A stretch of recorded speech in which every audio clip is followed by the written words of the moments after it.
Voici pourquoi manger en dessous du métabolisme basal ne fait pas maigrir. Ce qu'est le métabolisme basal. Le métabolisme basal, c'est l'énergie minimale dont ton corps a besoin pour survivre.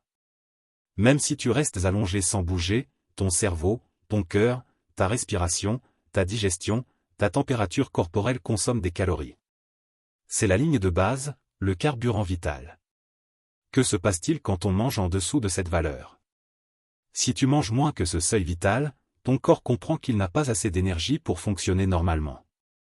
Du coup, il s'adapte pour survivre, et ça se traduit par une baisse du métabolisme, le corps ralentit toutes ses fonctions thyroïdes, production hormonale, réparation cellulaire pour économiser l'énergie. Une baisse de l'activité inconsciente, tu bouges moins sans t'en rendre compte, tu es plus fatigué, tu as moins envie de marcher ou de faire des gestes du quotidien. Une baisse de la digestion, comme tu manges moins, la dépense liée à la digestion est aussi réduite.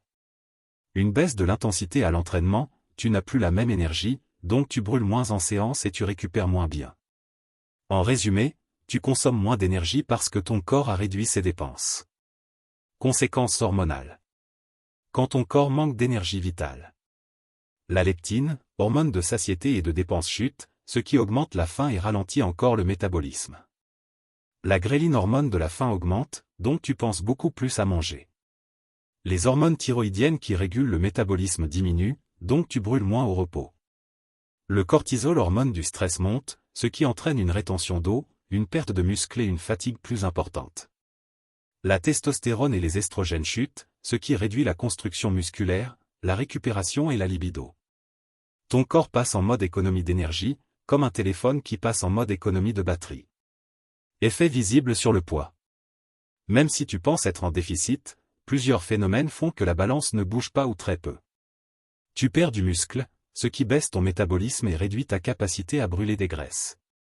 Tu retiens de l'eau à cause du cortisol élevé, ce qui cache la perte de graisse sur la balance.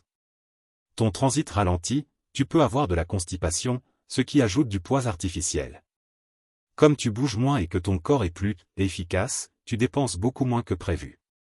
Résultat, malgré un déficit théorique énorme, la perte de graisse est très lente et invisible, et la balance peut rester stable plusieurs semaines. Conséquences à moyen et long terme. Si tu restes trop longtemps en dessous du métabolisme basal, tu risques une grosse fatigue chronique. Ton sommeil se dégrade. Ton système immunitaire faiblit. Tes cheveux, tes ongles et ta peau se fragilisent. Tu perds de la densité musculaire et osseuse.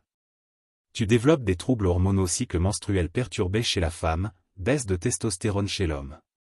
Tu augmentes le risque de blessures et de douleurs articulaires. Ton corps se met littéralement en mode survie. La clé. Pour perdre du poids efficacement et durablement, il faut toujours manger au-dessus de son métabolisme basal. On vise un déficit modéré basé sur la dépense totale, BMR plus activité, mais jamais en dessous du minimum vital. Sinon, le corps bloque la perte de poids et détruit la santé au passage.